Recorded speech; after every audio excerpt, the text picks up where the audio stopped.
Good morning, my dear students. Here we meet again for the fourth part of the classification of plants of lesson number 6. We all know we are surrounded by a number of plants, and we have already learned about the non-flowering plants in detail in the previous 3 lectures. Today we will be seeing a new category, that is the flowering category. We all know flowering plants are called as phanerogams. They produce flowers, and these flowers on fertilization produce fruits, and fruits contain seeds. So these are the flowering, fruiting and seeding plants.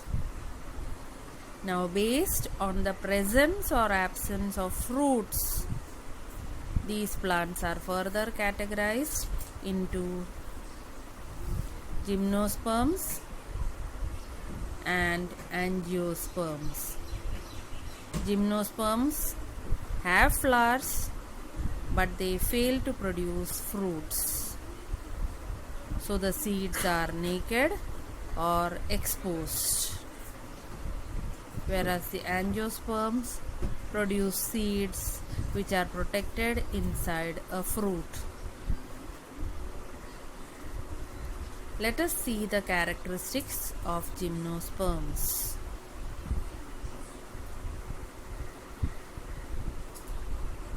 These trees have separate male and female categories.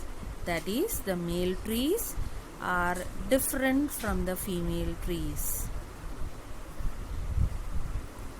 These trees have got a characteristic unbranched stem. The stem do not produce branches.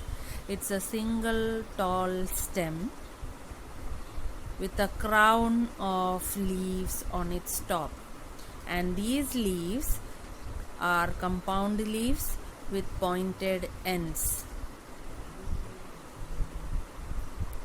As told to you before, the male trees are separate, so they produce male cones which contain the male spores. The female trees produce female cones, and these cones bear the ovules. Now these ovules get fertilized and thereby produce seeds directly on these stems. Seeds are not enclosed in fruits, hence they are called naked. Let us see some common examples. Cycas. We have been hearing this name from the past 2-3 lectures. Very common. Thuja. It is also called Morpankhi in Marathi. It is an ornamental plant. And Pikia, that is the common Christmas tree which is grown in gardens and courtyards.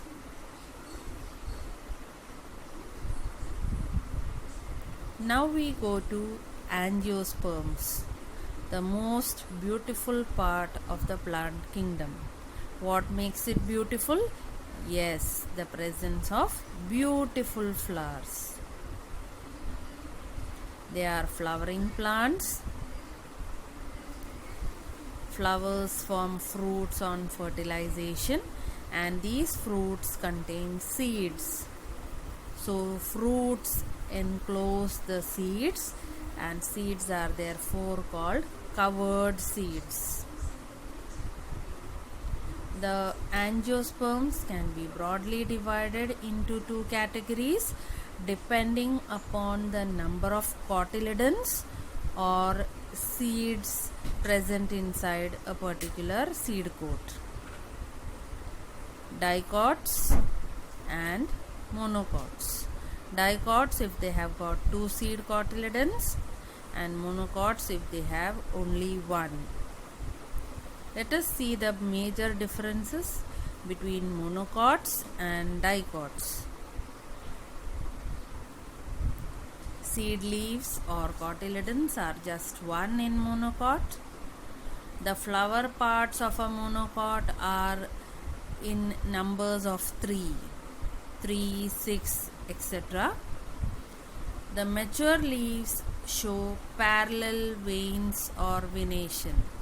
The veins just run parallel to each other, and the leaves are comparatively narrow, just like grass.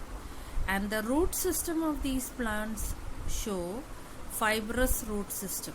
That is, there is a cluster of roots under the soil, but there is a lack of a tap root or a primary root. So very easily you can uproot a grass or a monocot, but don't try uprooting a coconut tree, because coconut tree is also a monocot. In contrast, we have the dicots. Dicots have 2 cotyledons and pentamerous members in flowers, that is numbers of 5.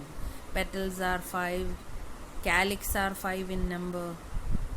Look at the leaves. The leaves show one main vein branching to form a network.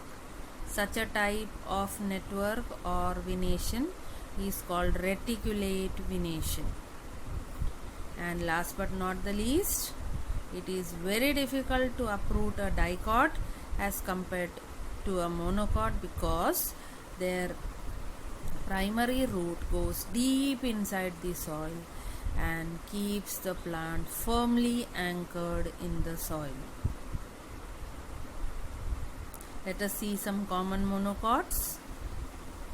The coconut tree, the plantain or the banana shrub, or you can't call it a tree, but it's a plant. Some grasses.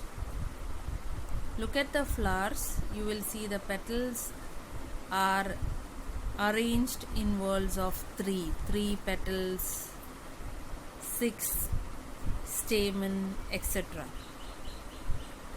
Look at the parallel veins in the leaves.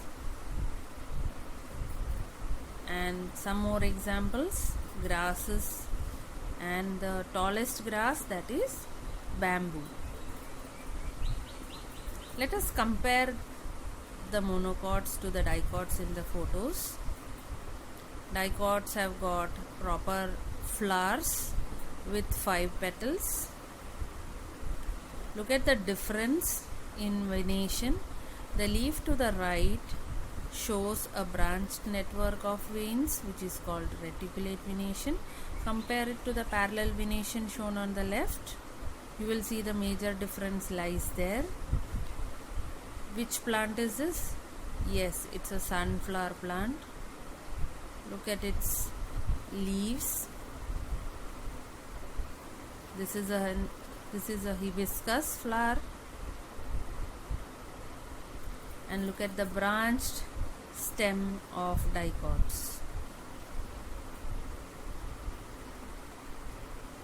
We conclude with the last assignment for this chapter, that is assignment number 4.